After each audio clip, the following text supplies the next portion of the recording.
and Kautalji and Dia Vandana Sarmaji, who are running this program with their tireless effort.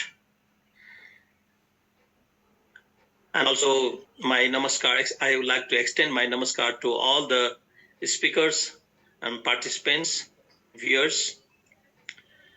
All the many scholars, they have already spoken on the Mahakaruna.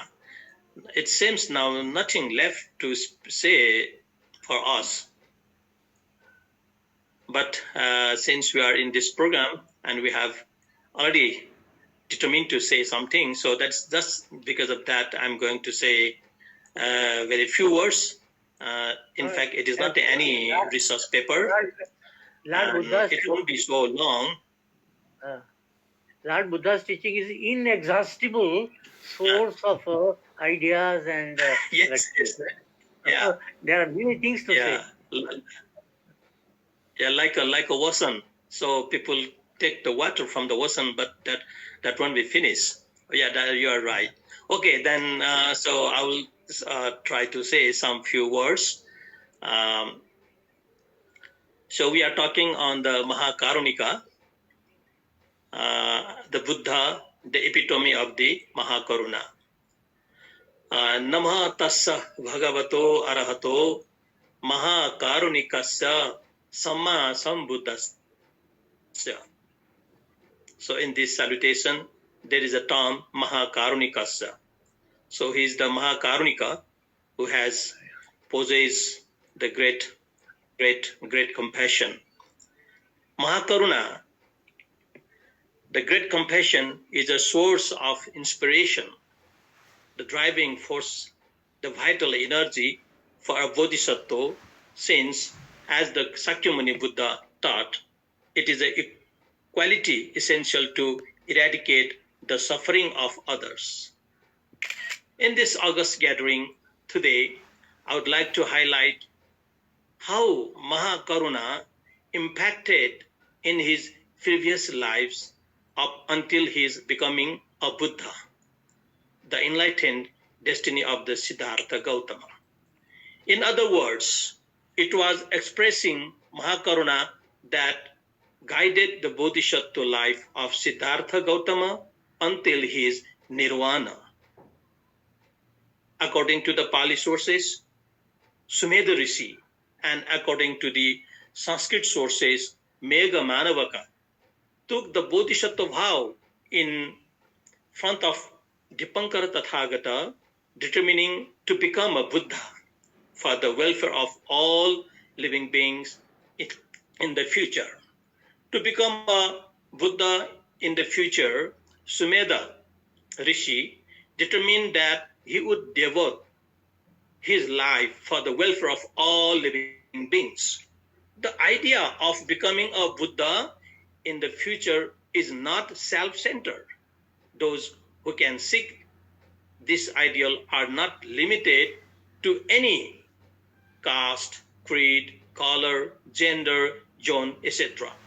The vow is to be extended to all the realms of existence, including the Naraka, Pretas, Tiriyag, Devas, Daityas, and Manushas.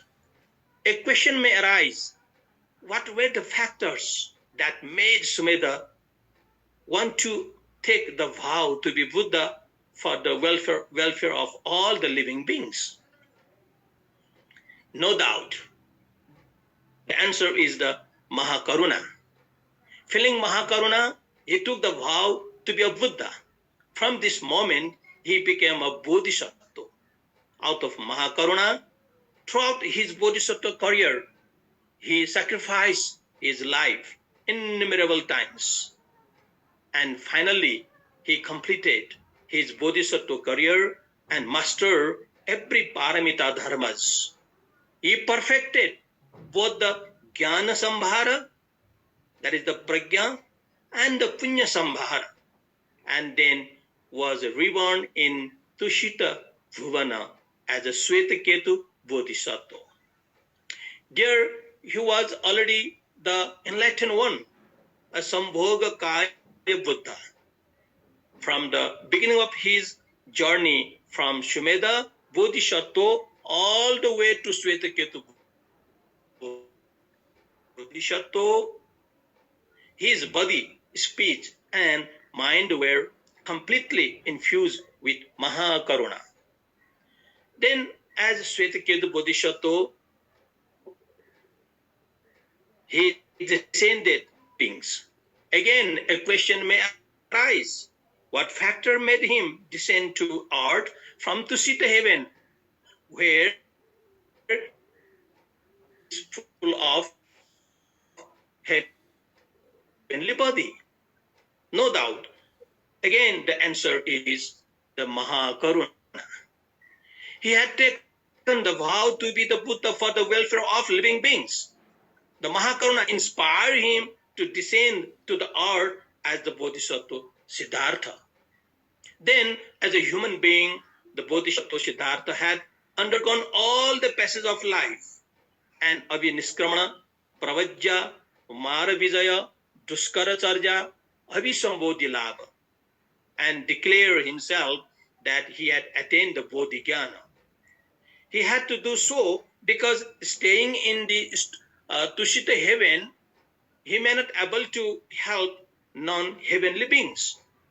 He had to, out of Mahakaruna, he had undergone all the passages of life up until his declaration as a being, Samyak Sambuddha, embodied as the human Nirmana Kaya Buddha. After the declaration of the attainment of Bodhi, the first Dharma Chakra Pravartana, the turning the wheel of law, is one of the most important events.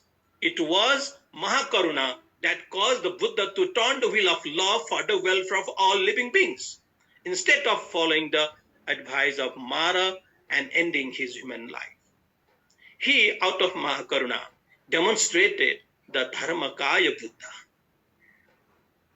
And the Buddha, because of Mahakaruna, also instructed his disciples to go forth for the welfare of all living beings.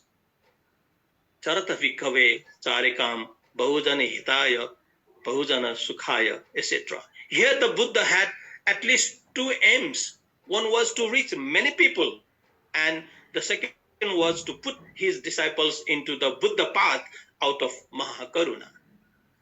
The Buddha, who living on the earth in the samsara, was enjoying the nirvana, the vimukti sukha, so the possibility of the attainment of nirvana to his followers. Buddha did so out of Mahakaruna for the sake of all living beings. Now, in short, it can be understood that the Buddha demonstrated the Dwadasa Buddha Charitra, the Buddha's 12 carriers, based on the quality of Mahakaruna. If Karuna is only oneself or only human beings, then it is only a limited compassion. If it is extended for all living beings, however, then it is the Mahakaruna.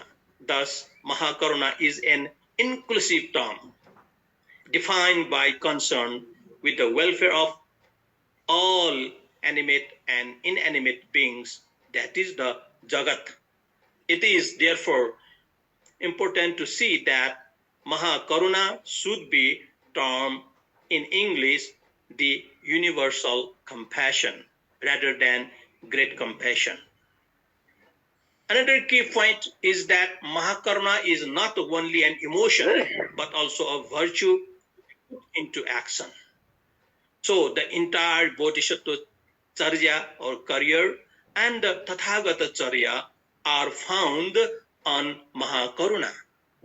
Or one might say that Mahakaruna is central to both the entire Bodhisattva Charya and the Tathagata Charya. In some ways, the Buddha and Mahakaruna are the synonyms for each other. We can therefore say that the Buddha is the epitome of Mahakaruna. This is the reason why we all salute to the Buddha in the following way.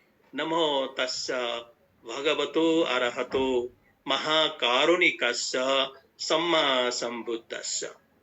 And for this reason, in Theravada tradition, we can chant the Mahajaya Mangala Mahaparitrana Sutta as follows.